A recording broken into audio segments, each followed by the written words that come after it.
Hola a todos, hoy voy a hablar sobre el mal de Capgras o síndrome de Capgras y lo voy a representar con una historia.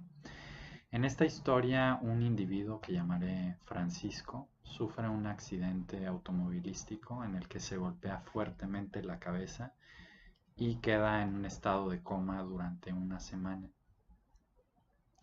Después de que se despierta, ve a sus padres y les dice: ustedes no son mis padres.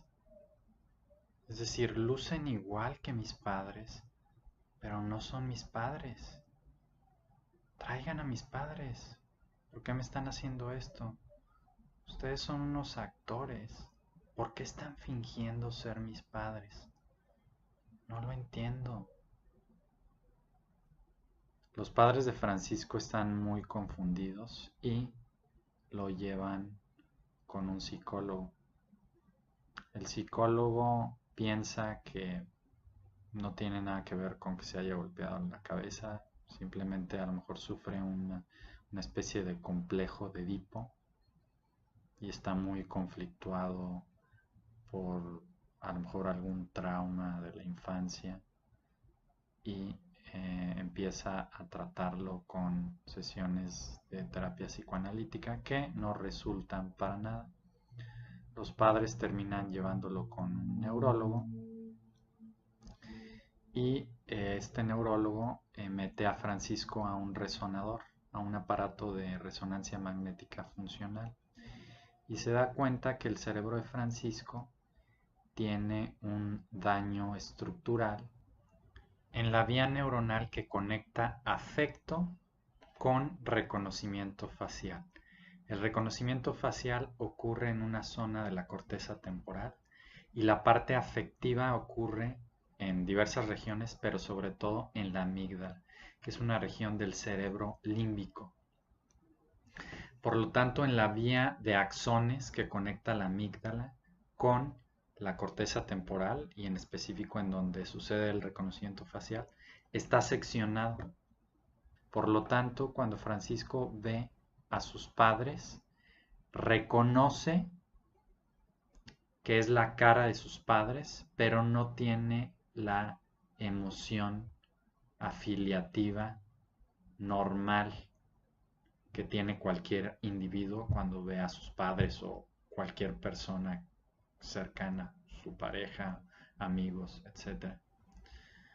Pero aquí hay un asunto muy interesante que debemos analizar del cerebro, y es que el cerebro hace interpretaciones de la realidad constantemente, incluso si estas interpretaciones no tienen ningún sustento.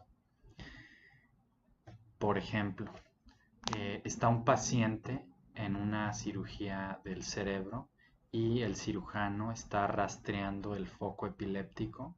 Para eso inserta un electrodo en el cerebro y está estimulando diversas regiones.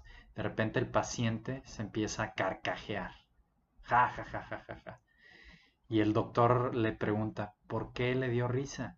Ah, pues es que me acordé de una vez que cuando era niño estaba con mi hermano y de repente se tropezó y se cayó en el lodo y se embarró toda la cara de lodo y me dio mucha risa.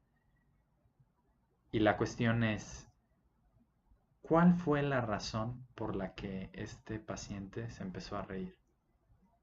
Fue por el electrodo, fue por la estimulación cerebral, no fue por la historia de su hermano, ¿sí? El cerebro crea esas interpretaciones para cubrir huecos perceptivos. Para terminar la historia rápidamente, Francisco y sus padres estaban en una encrucijada, ya que Francisco insistía que ellos no eran sus padres y pensaba que sus padres habían intercambiado caras con unos actores, así como la película Contracara, la que sale Nicolas Cage y John Travolta, que hay una cirugía en la que se puede cambiar totalmente el rostro y ellos en sí eran unos impostores. Por lo tanto, el neurólogo les propone que usen máscaras cuando interactúen con Francisco y aprovechando que la corteza auditiva del cerebro sigue intacta y sigue estando conectada con la amígdala, Francisco es capaz de reconocer la voz de sus padres.